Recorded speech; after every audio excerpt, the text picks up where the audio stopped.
Hey guys, how you doing? It's Simply Mumbi. This is another video. Um how life has been, okay? Uh After losing my job, I used to work with the USAID. So we are just reminiscing how life has been 5 months down the line since the news were made. These news here. These ones here. Today marks the end of an era for 6 decades of U.S. foreign assistance. The U.S. Agency for International Development, or USAID, has been officially closed and absorbed into the U.S. State Department.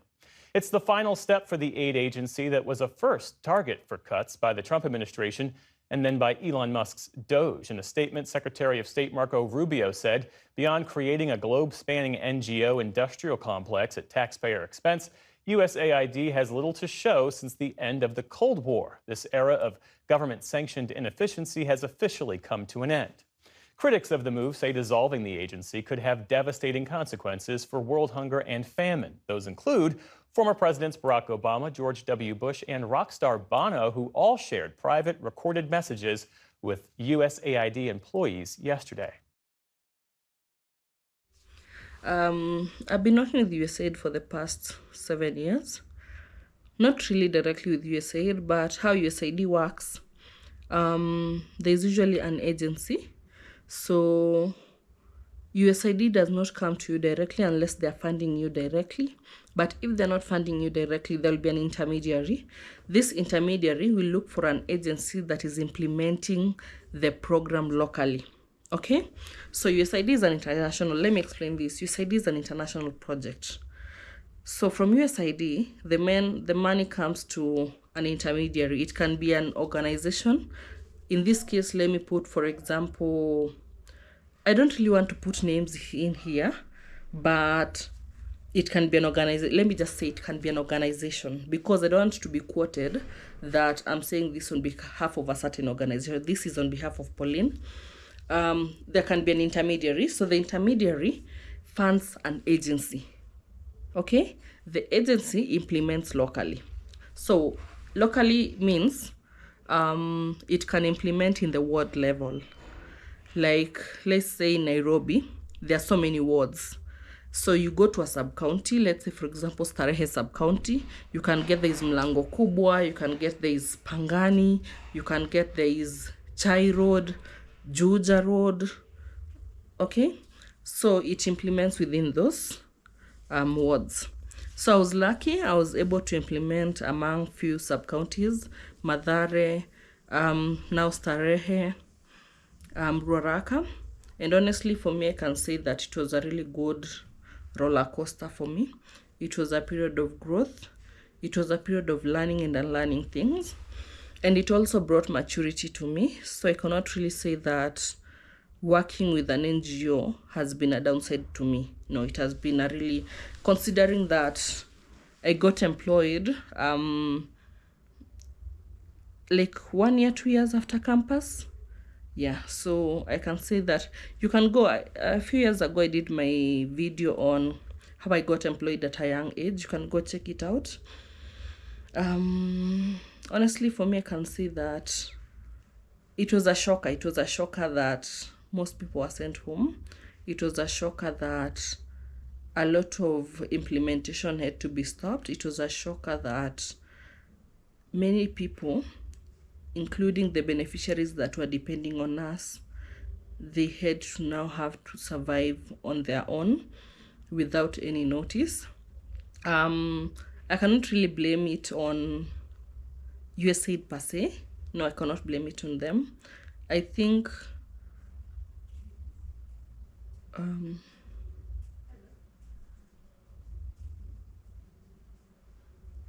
don't know how I can put it. I will say, working with a donor, you really have to be ready to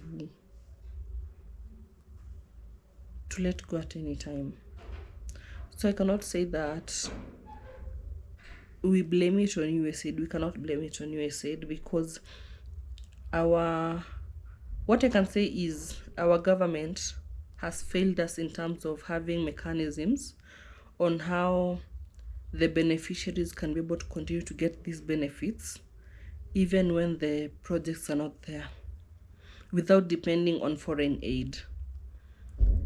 Like, let's say, for example, for me, I'm really passionate about the HIV world, HIV prevention and HIV prevalence, how to be able to ensure that those that are living positively have accepted their status and they're able to take their medications well and go check their viral load to ensure that it is suppressed. For the children that are born from HIV positive mother, they're able to go for their care for the 2 years that has been set for them, and ensure that we have 0 newborns with HIV infections. For the young people, there was a program that was to ensure prevention was set and there were no new cases of HIV. And honestly, that was a good initiative, a very good initiative. And you will see the impact. From outside, you cannot be able to see the impact because maybe these services were not coming to you directly.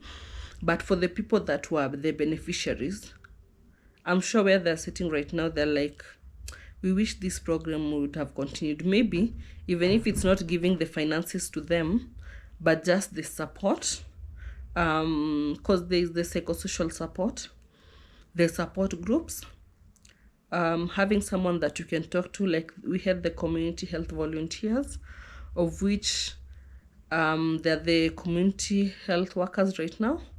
They work also with the county, and I really wish that there was the implementation to thoroughly ensure that all these things are checked. I'm happy that right now the community health workers are really appreciated by the government. We could see the other day that there was a launch on them. But there's that holistic approach where you're able to follow up this particular person, maybe who is living positively, and be their, how is it called? Their peer. Have you taken your medicine today? Have you eaten well? What did you do today? Just check up on them. I don't know whether that's happening right now, but I really hope that the government is continuing with the initiative. So what happened? Most people don't know how USAID pulled out. For us, when I was working with them, the year 2025, in February, we received the notice that USAID has given all projects notice that they have to stop the activities for 90 days. And within those 90 days, they'll be able to verify and review and check whether they can continue with the projects. So yeah, we got the suspension letter because, of course, if they've said that you halt the activities, you cannot continue with them, and yet they're funding the activities. So you have to stop everything, because if someone is coming to work, you have to pay them. And if USAID has said that you have to halt the activities, you cannot continue, because now you have to pay people out of your pocket. So we had to stop. It was a shock. It was really a shock, because USAID has been in funding for a very long time. If you would have told me that one day USAID will come to pull out, I would have been, no. USAID is the last project that I expected to pull out, like, as a donor funding, because it had so many projects, not only in HIV, but it had so many projects. So we got the notice, we had to stop the activities, we had to close down the offices. And 90 days from February, it was February, March, April. So we expected maybe by April, we'll get the verdict on whether to continue or not to continue. But as things were, we were not able to continue. So we got our termination letters, and that was it. So we got our termination letters in April. Right now it's April, May, June, July. It's like 4 months down the line that we have not been working, and that boat has said, like, we have to accept that USAID is not coming back. that boat has already sailed. So it is for us to move on. It's for us to look for ways to get support for these people. It's for the government to know how they'll come through for these people. Because if that does not happen, we are going to lose so many people, so many people. And my heart really goes out to those living positively. Right now in Kenya, HIV is no longer a pandemic. It's not a pandemic. So, and again, it's not a pandemic, but so many people are being discriminated based on their status.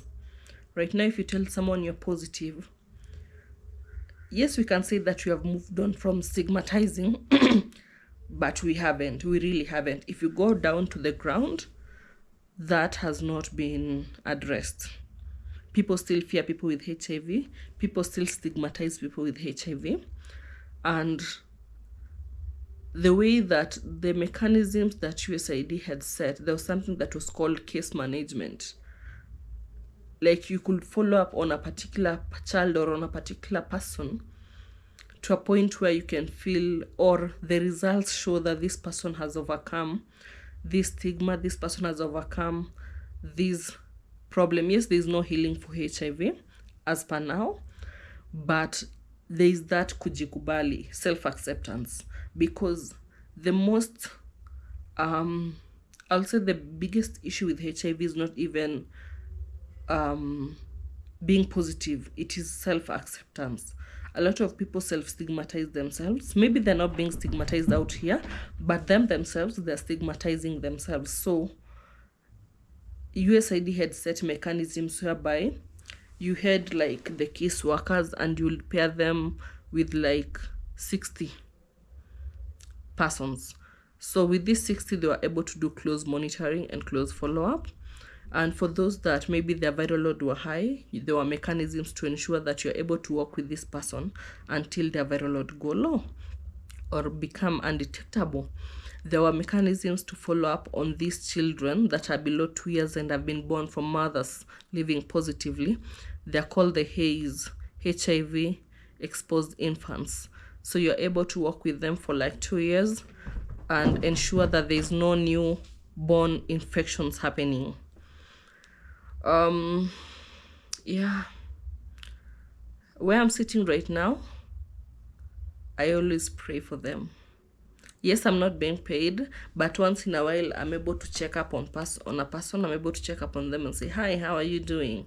Because for me it was more of a passion, more of a mission than even the pay. Yes, the pay was working well and it could sustain me, because honestly you cannot be able to sustain yourself without the pay, and sometimes even you'll go back to your pocket to support these families.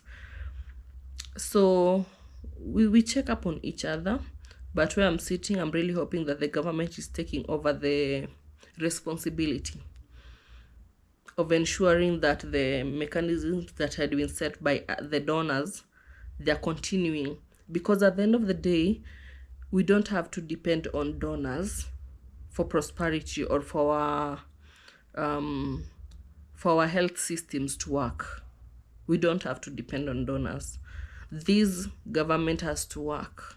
This government has to set up mechanisms. This government has to go back to the ground and ask the community, what do you want? Because when you're working with USAID, there's something that was called community engagement.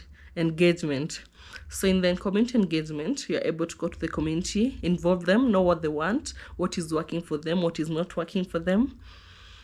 And yeah, you're able to agree on how we are going to move forward. So I'm really hoping that this government will set such mechanisms. That's my only wish. When it comes to HIV prevention, we used to work with the young girls and young boys. There was something called Coaching Boys into Men. There was something called DREAMS, Determined, Resilient, Empowered, Mentored, AIDS-free, mentored, and safe. DREAMS was a program that had sessions in them, and it engaged the girls, especially when they were on holidays or on weekends. They will come for sessions and they were able to be trained on how to ensure that they don't become positive and how they can prevent themselves from turning positive, maybe by use of protection, or if you're at risk, you can be able to be put on PrEP. And if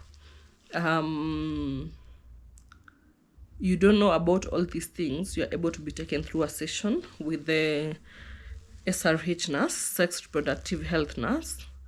And we could also have the family planning sessions for the older girls that are above 18 years, so that we ensure that, yes, a girl can get pregnant, but if you're not able to take care of this child, then why not use the family planning to ensure that you don't bring more kids where you're not able to provide for them, hence putting you and the child at risk, because now you have to do other things for you to be having provision of the basic needs. For example, you have a child, you're not able to provide for them. You meet a guy who is able to provide for your family. By default, you'll go with this guy. But maybe there you're facing GBV, gender-based violence. Maybe there you're getting raped, defiled. Maybe you're getting economically abused. You cannot work. So this man has to ensure that you stay at home as you raise the kids as they go to work. And this limits you from progressing. There were programs like the empowerment programs where girls could be taken, let's say, for example, to baking, tailoring, to get the skills so that they can be able to sustain themselves. And those who are lucky, after getting the skills, they could get the business startups and they were able to start their businesses. So it was a really nice program. So I'm sitting, I'm like, we have so many girls in the community that right now I don't know what's really happening to them. I don't know whether we have projects by the government to ensure that these girls are engaged in activities. The reason why I'm saying girls, it's because according to statistics, girls are more at risk of HIV and any sexual exchanges more than boys. So that's the reason why the focus was more on the girls. But again, we also had programs for the boys, coaching boys into men, and it was mostly from age 14, and it was to show and to guide the boys on how to be able to live with girls, okay? Because yes, we are empowering the girl child, but boys, who is empowering them? And if the girl is empowered, then this boy is not empowered, then we are not moving forward, because this boy will come and drop the bar, okay? If you get what I mean. So yeah, that's what we were basically doing. And honestly, it was a passion for me. I really loved it. And I'm really praying that we get so many projects that do that. And yes, and of course there's so many projects that are working with HIV positive persons. But even with that, we really pray that wherever the people that we are working for, the beneficiaries are, that God is sustaining them and the government is continuing from where we stopped. And if it's not continuing, maybe this video will be a point for them to start actioning, to start the process. Okay, so we are really hoping that that will be put into measures. But one thing I can say is that I don't think that USAID is coming back. That boat has sailed. So it's for us to know, to step up. It's for Kenya to step up. It's for you and me to step up and support these people. And the sad thing is that time they had a confidant. Maybe right now the case workers are still working, but it is for you and me to end the stereotype. It's for you and me to end the stigmatization. And it's for you and I to just stand up for them. Okay? One thing I believe is that in every homestead, it's either you're affected or infected. If you don't have the HIV positive virus, then there's someone in your lineage that has had it or has it. So if we don't set the measurements right now and the mechanisms to ensure that these people are not stigmatized or they don't have any kind of self-stigma, then a time will come that it will be knocking on our doors. And we won't know what to do because we didn't set the bar high enough to ensure that these people are safe and to ensure that these particular people feel wanted, feel welcomed, feel loved. Okay? Yeah. Because right now we speak about all the other diseases, but HIV was, in fact, when it comes to chronic illness, HIV is not even a chronic illness. HIV, because people put it as a lifestyle disease, like as long as you take your medications, you're okay. But you guys, let me put a scenario for you guys. When you're given the medications for flu, and maybe it's for 5 days, within the third day you are done, you're tired. Now you can imagine this person is supposed to take their medication every other day from Monday to Monday without fail at the exact time. If you're supposed to take your medication at 7 a.m., you take them at 7 a.m. And if you don't know, when it comes to HIV, we have the first line, the second line, and the third line. You might get even someone who is in the third line. They're taking the medication morning and evening, every day from Monday to Monday. So it becomes exhausting for them. It becomes tiring for them. And sometimes they need people to talk to. They need people to see them. They need people to engage with. Okay? Forgive me as she's having her zoomies. But my parting shot is the government. Sitasema serikali saidia, but the government should have measurements and to ensure that all persons living with HIV, they're accessing their medications, their ARVs, they're having their psychosocial support groups without fail. For those that are not living with HIV but are at risk, we are having sessions to ensure that they get the empowerment and the knowledge of how to avoid themselves from getting infected. Okay? For the HIV exposed infants, the children who are born from HIV positive parents or mothers, that they're able to access their clinics for the 2 years without having any issues. Because a child is supposed to go for their clinic, I think at 6 weeks, 6 months, 12 months, and 18 months. I think in 24 months. Yeah. After that, they are confirmed whether they are positive or negative. So if we don't have these measures to check on these kids, we might end up having so many kids turning positive because of not having the correct follow-up and monitoring. We might say that it's the responsibility of the parent, but truth is sometimes it's not even about the parent.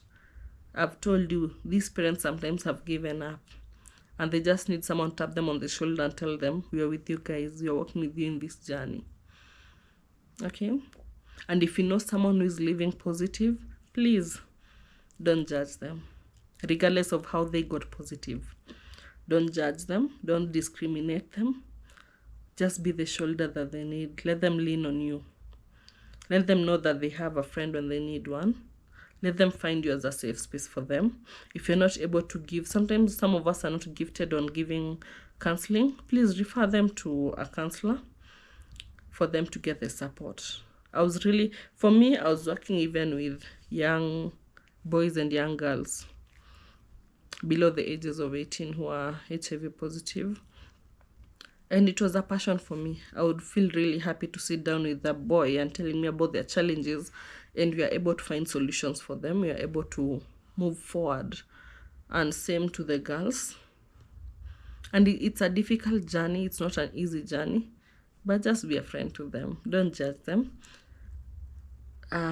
Be kind. Be nice. It doesn't take a lot of things for you to be kind. Because as I've said, USAID is not coming back. So it is for you and me to stand in the gap for these people. It's for us Kenyans to come together for them. Because some of them, they don't even have the energy to speak up and say, this is what my challenge is. Okay? And sometimes you don't even have to give any advice. Sometimes the best solution to someone is just being there and being silent and just listening to them. Okay? Yeah, so let's come together and support these people. Sawa. But with that being said, I say bye, guys. Okay? See you. For now, we are looking for other ventures. We are looking for where we can get better platforms to work in. And we pray to God to open doors for us. But so far, so good. God has sustained us. And we say, Alhamdulillah, we thank God, okay? And we pray that more doors will open, inshallah. Yeah. With that, say good night. Please remember to subscribe to this channel. And if you have any questions about HIV, how to support maybe persons with HIV, please comment. We can find some that we can be able to support. Okay? Maybe not directly to me, but we can link you to the community health volunteers that used to work with us. And they can be able maybe to find some that you can be able to support. Okay? But with that, bye guys. Good night.